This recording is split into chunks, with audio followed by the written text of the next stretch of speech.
कानपुर के Shastri Nagar central park में चल रही श्रीमद् भागवत कथा में जगतगुरु स्वामी रामभद्राचार्य जी महाराज ने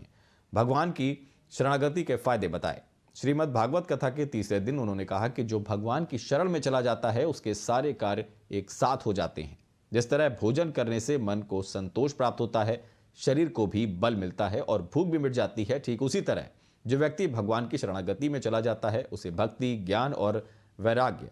तीनों की एक साथ प्राप्ति हो जाती है। जगत गुरु ने कहा कि भगवान की शरणागति केवल एक जन्म में ही नहीं मिलती, बल्कि इसके लिए कई जन्म लेने पड़ते हैं। उन्होंने कहा कि गीता में भगवान कहते हैं कि जो व्यक्ति मेरी शरण में आ जाता है उसी समय जीव के करोड़ों जन्मों के पाप नष्ट हो जाते हैं। भगवान की शरणागति को अमूल्य बताते हुए स्वामी रामभद्राचार्य जी महाराज ने कहा कि जब तक जीव प्रभु की शरण में नहीं आता तब तक ज्ञान होने के बाद भी उसे मुक्ति नहीं मिलती।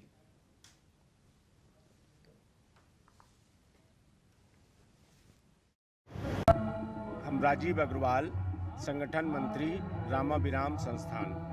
से आज गुरु जी की तृतीय कथा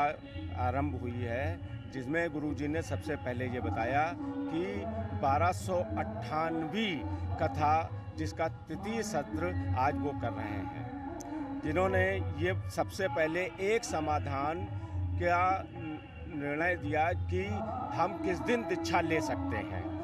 तो गुरुजी ने ये बताया कि ये हमारा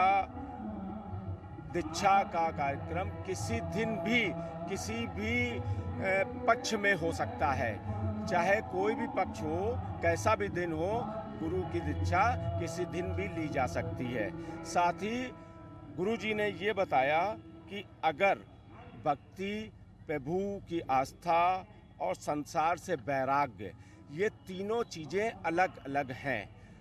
इससे एकत्रित करने के लिए प्रभु की शरण में जाना पड़ेगा। साथ में उन्होंने बहुत सारी ऐसी चीज़ें बताई जिसे अभी और चल रही है कथा, अभी इसके आगे के अंश को हम लोग और वर्णन करेंगे और आपको बताएंगे।